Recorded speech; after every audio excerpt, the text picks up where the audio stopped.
Welcome to The Explainer. Today, we're digging into one of history's most, ruthless corporate takeovers. Seriously.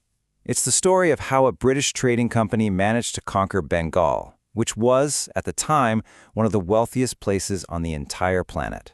I mean, it really sounds like something out of a sci-fi movie, doesn't it? But this actually happened.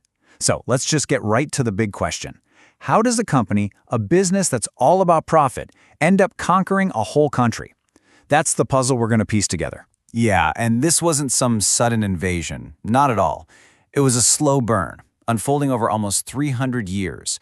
It all started with just one little trading post and, believe it or not, ended with the division of a massive subcontinent. Every date you see here is a crucial domino falling in that long journey from trade to, total control. Okay, so to really get this, we've got to rewind. Let's go all the way back to the beginning, when the British were just merchants, not rulers, operating in this unbelievably wealthy land. So, why Bengal? What was the big deal? Well, back in the 17th and 18th centuries, Mughal Bengal was a total economic powerhouse on the world stage. We're talking renowned for its incredible silks, its fine cotton textiles, and valuable dyes. You could almost call it the workshop of the world. For a trading business like the East India Company, this wasn't just another opportunity, it was the ultimate jackpot. So how did they get their foot in the door? It was all about small, smart, strategic moves. Step 1, 1651, they set up a basic trading post. Fast forward to 1690, and they founded the city of Calcutta. But here's the real game changer. In 1717, the Mughal emperor gave them the right to trade completely tax-free. Think about that. That gave them a huge leg up on all their competitors. And right here, this is where everything starts to change dramatically. The company's focus begins to pivot away from their accounting books and towards what they could take by force with bayonets. You've got two powers on a collision course. On one side, you have the local ruler, the Nawab of Bengal, Siraj-ud-Daulah. He's looking at the British and seeing them building illegal forts, breaking trade rules, and he's not having it. He's ready to put his foot down. And on the other side, you've got the East India Company, now dead set on protecting its profits no matter what it takes. And yeah, that includes using its army.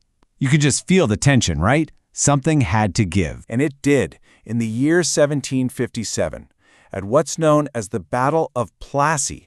The company's guy, Robert Clive, he didn't just win with military genius. No, he won with conspiracy. He bribed the Nawab's top general, which led to a shocking victory. He overthrew the Nawab and put a puppet ruler on the throne. The gloves were officially off. The company was showing its true colors. Then, just 7 years later, comes the knockout punch. 1764, the Battle of Buxar. And this time, it wasn't about sneaky deals. This was a straight-up, decisive military victory against the combined forces of local Indian rulers and even the Mughal emperor. After Buxar, there was zero doubt about who was really in charge of Bengal. But you know, the biggest prize they got from all this fighting wasn't land. Not right away, anyway. It was something called the Diwani. And what's that? It's the right to collect all the taxes. In 1765, the Mughal emperor had no choice but to hand this right over to the company. Just let that sink in.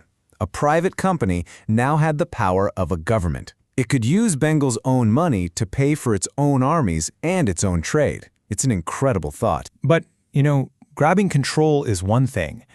Actually using that control, that's a whole other story. So, what was the real cost of all this? Well, the consequences of a for-profit company running a country were about to become absolutely devastating. Take a look at this number, 10 million. It's so huge it's hard to even wrap your head around, isn't it? It almost feels abstract. So what does it actually stand for? That's the estimated number of people who died in the Great Bengal Famine of 1770. This was just 5 years after the company got the Diwani. Their new policies were so aggressive, so focused on collecting taxes at all costs, even during a massive drought, that it triggered a catastrophic famine. It wiped out almost a third of the entire population. Profit was put before people, and the result was just unimaginable. So to make its income more predictable, The company rolls out a whole new system in 1793. It's called the Permanent Settlement, and it basically rewired the entire social structure. Here's how it broke down. The British company got a fixed, steady stream of cash, guaranteed. Then you have the zamindars, a class of landlords who were given hereditary rights to the land. Their main job? Collect revenue from the farmers. And who was at the very bottom? The peasants, the farmers actually working the land. They got crushed by impossible taxes and basically lost all their rights, leaving them open to constant exploitation. But here's where the story gets really complicated, because the legacy of this whole era is, well, it's messy. It wasn't just about exploitation. Paradoxically, all this upheaval also sparked this incredible period of change. It created a tale of two Bengals, really. One of amazing reform and another of heartbreaking rupture. Because Calcutta was the capital of British India, it became this major hub for new ideas.